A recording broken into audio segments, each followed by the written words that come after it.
Sup, Navya? We were just talking about how you might be called N-Cube in school, right? Yes. Are you still called? Other than No, me, has not anybody called you? anymore. Not anymore, but I had got that a lot in school. Damn. Okay, tell me about your school life. What was it like growing up for Navya? I was a very quiet kid. I enjoyed reading a lot. I still do. So even in school, I kind of enjoyed that. I was very quiet and shy. I still am to some extent.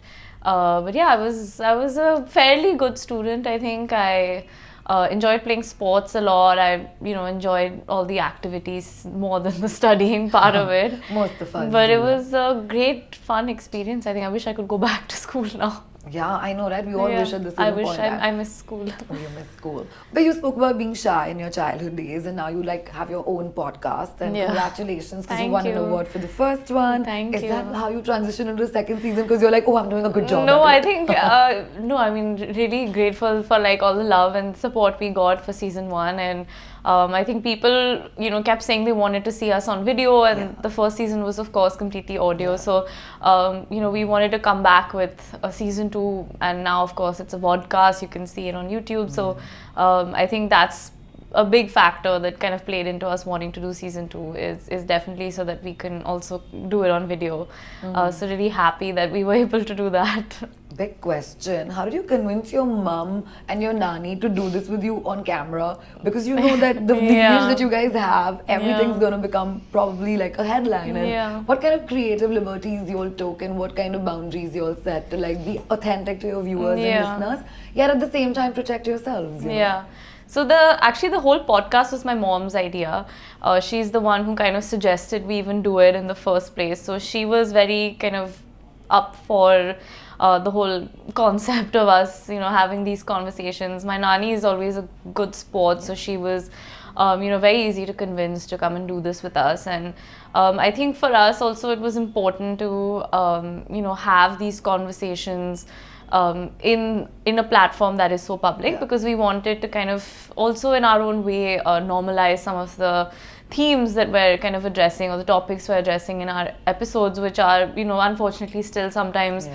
not talked about as openly or transparently. So we actually kind of wanted to be as unfiltered and as transparent about what we were discussing. So in that sense, we've kept it very, very raw, very organic. Everything that you've seen and heard is genuinely us just Yeah. talking to each other and Yeah, sharing we our can feel that. opinions. We can feel that for sure. Yeah. You know, my favorite podcast was the one on love, because Yeah. it's such a relatable topic to Yeah. like everybody around us. Yeah. Tell me, what all are you familiar with? Are you like familiar with these terms called Gen Z love? I'm and not actually. situationship, benching. I know don't all know. these words. No, and we actually on our second episode of season 2 is the topic was love. So I did something similar with my mom and my nanny, where I asked them some of these Gen Z like words. Yeah. I myself didn't know what half of the words meant. So while I was asking them, that's when I really kind Yeah. of got the meaning of it. But it was a fun game to play with them. If you see the episode, you see at the end, we've kind of done like a fun game where I've asked both of them meanings of some of these Gen Z slang words. Damn.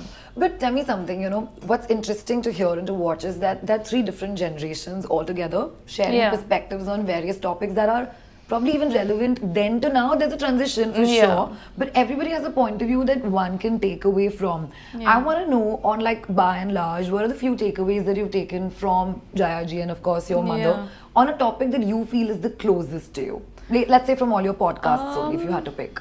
Yeah, I mean, I think I would pick the working women episode, because I think that the 3 of us have very similar views on that. They've both been working women their whole lives. Yeah.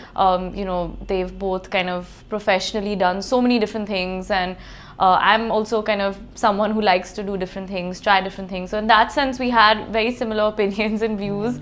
And I think my biggest takeaway was definitely that they are 2 people who have always believed in being very honest and true to your work, and also I think taught me that your work in some shape or form has to create impact, and I think that's what I'm trying to do through mine, is, whether it's a podcast or, a non-profit initiative or whatever that may be, as long as the end goal is creating some form of impact, I think that's a big takeaway that I kind of got from the two of them, also looking at the kind of work they've done in their lives. So that was something that was really interesting for me to hear and learn from them.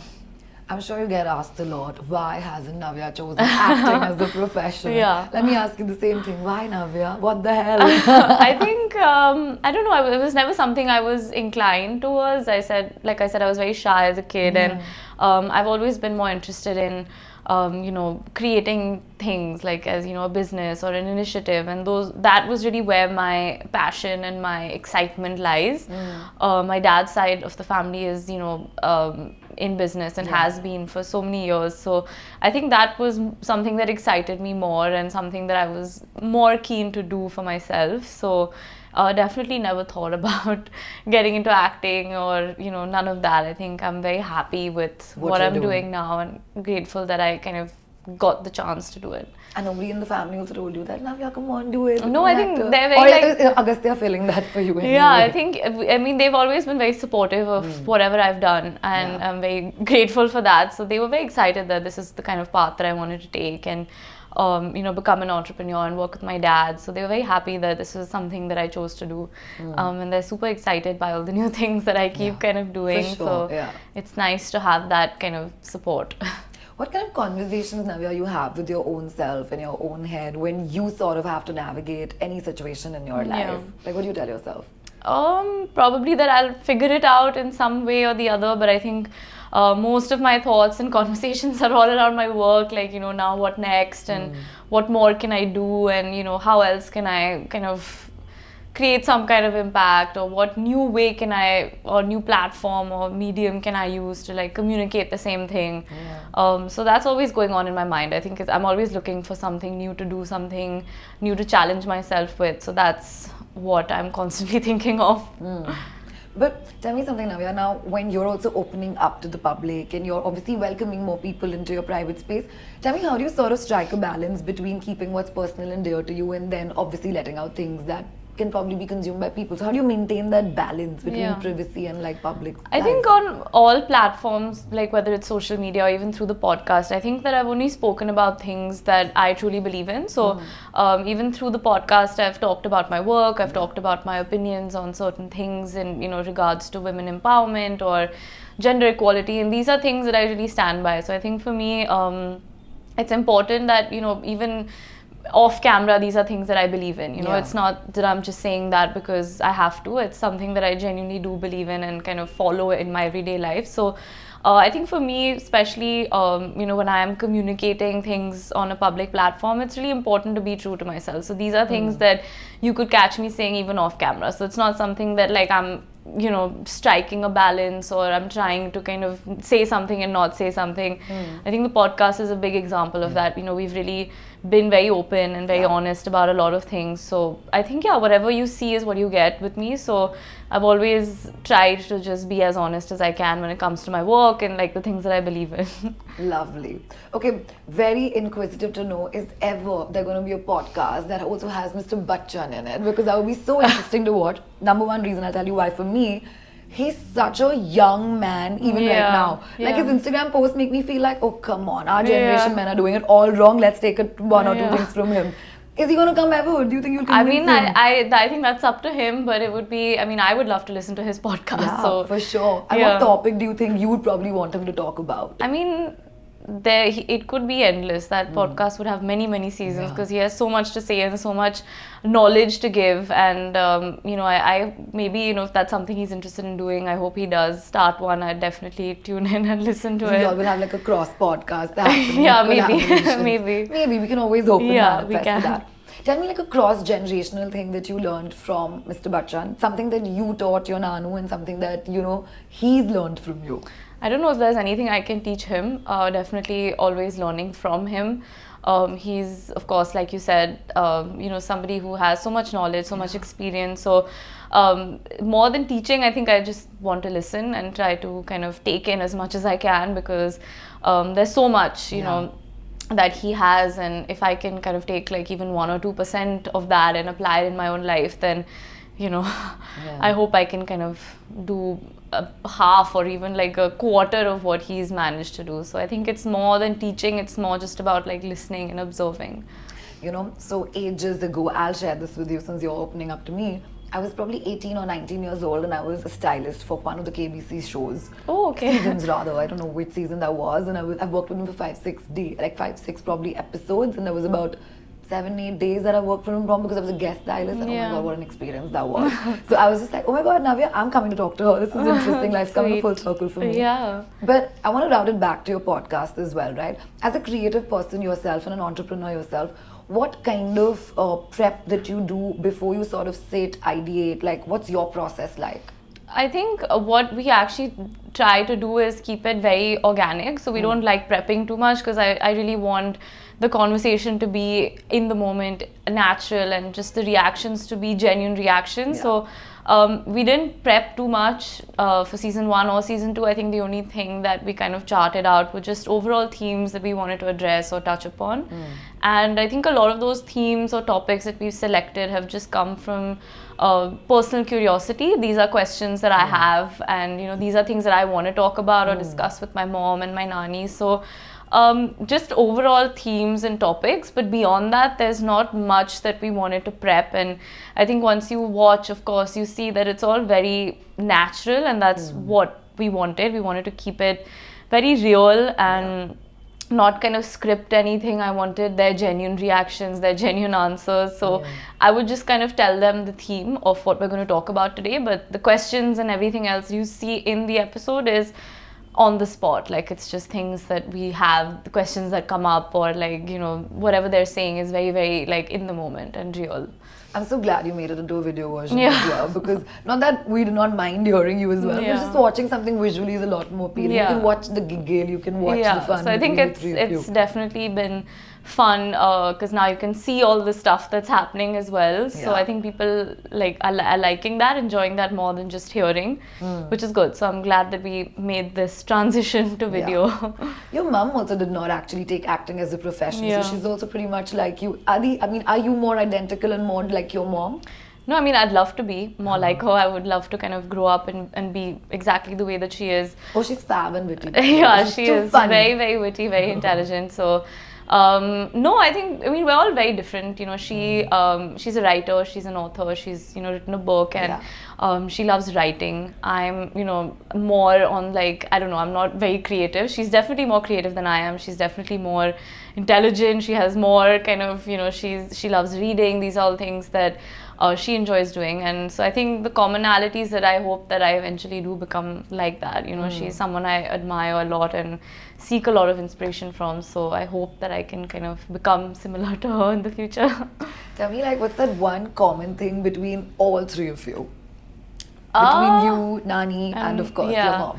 I think we're all very like unapologetically vocal about what we feel. I think we really like voicing our opinion. We like standing up for what we believe in. I think we are all very much the same in that aspect. We like kind of saying what we feel and standing up for things that we feel are right or we believe in. So I think we have that quality, all three of us. And how do you like declutter yourself from noise probably that would be just knocking at the door? I think I love reading, so I read a lot. Sometimes like after work I'll come back, I'll read, or just spend time with my family, switch off from like mobiles, emails, laptops, all of that for a bit. So I think that's my way of kind of just decluttering is reading, spending time with my family, and sleeping. Sleeping. How do we forget that? Lastly, Navya, before I let you go, why don't you talk to me about, of course, social media is a good place and a bad place, and you've chosen it and you're channeling it in a very positive way, and you have two other very strong women, and all three of you together have opinions and point of views that not just women, but I think everybody from the generation relates to, right?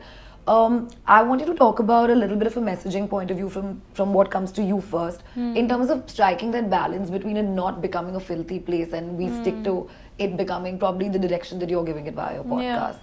I mean, I can do my bit, right? Like, my social media or like public platforms have all mainly largely been about my work. I talk a lot about my work. I kind of try to use the platform to talk about things that mean something to me or that I feel are important to talk about. So, I mean, I think that, of course, I can't change how other people use the platform, and everyone has the right to use it in whichever way that they want. But I think for me, it's always been important to use it for to spread certain messages or use it responsibly. And I think I see a lot more people doing that now. Yeah. I think a lot more people are, using these platforms to talk about really important things, which I think is nice.